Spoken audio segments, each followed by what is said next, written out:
great to see you. We're all watching and staring right at this Virginia race, and I don't know how much we're supposed to take away from it. So I'll start there. How much do you look at Virginia and try to extrapolate as to what this means for the midterms?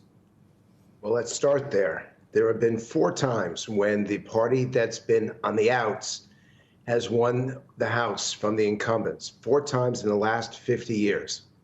Every one of those 4 times, 100%, Virginia has predicted the outcome, which is why everybody's watching it so closely. And the vice president herself said that Virginia is going to tell what's going to happen in 2022. So you got all these policy initiatives that are up. And that's why Nancy Pelosi was desperately trying to get a vote in the House. They're nervous that if Republicans should win, that's going to be a wake-up call for Democrats to be very careful about their policies, to be very careful about spending more, which the public doesn't support, raising taxes more, which the public doesn't support. It'll make it much tougher for the Biden administration to get its agenda through. Now, there are 2 things we need to watch. How much of this, though, Frank, how much of this, though, is a referendum on the fact that the Democrats have not been able to get, frankly, their act together to pass any of these things, and how much is it of the merits of what they're trying to pass itself?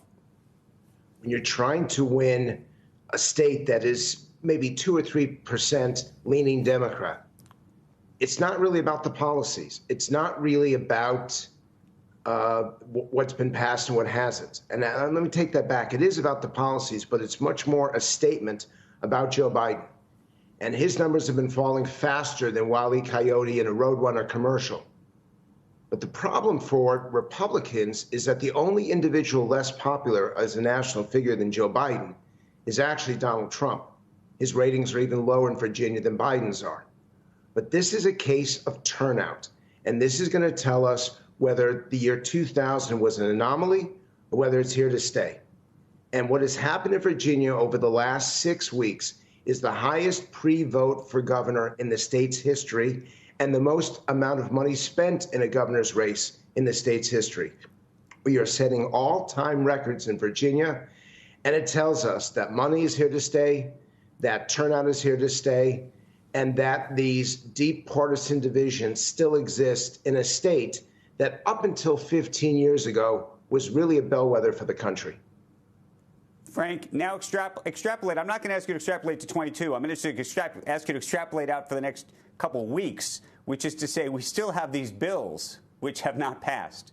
So walk us through the permutations in your mind of what happens depending on the outcome of these elections to these bills. We have so many people who are watching this program, whether they're business leaders or investors and policymakers, who are trying to think through those permutations.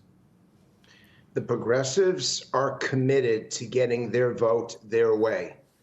But if the Republicans win tonight, and I do think they will, I think there's about an 80% chance that Youngkin, the Republican nominee, beats Terry McAuliffe. And Terry McAuliffe is the incumbent in that race. The Democrat is the incumbent, and it looks like the incumbent is going to lose. Assuming that happens, what you have on Wednesday in 24 hours is the Problem Solvers Caucus once again being the most important people in Washington, D.C. It's about 60 members, half Republican, half Democrat, and they're going to be able to say to the president, to the administration, you see what happened?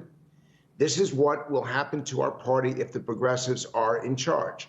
Now, you're asking me, does the legislation pass? Frankly, in my knowledge of what's going on within the Democratic Party, I still think it does.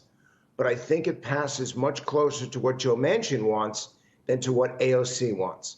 And in terms of taxes, we've already seen the details of that legislation. It's still going up.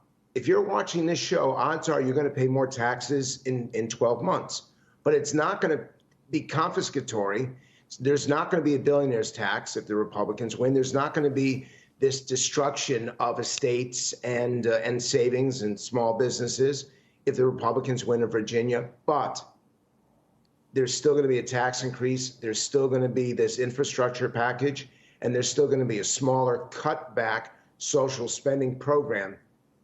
But it won't be as extreme as it would have been. Shepard Smith here. Thanks for watching CNBC on YouTube.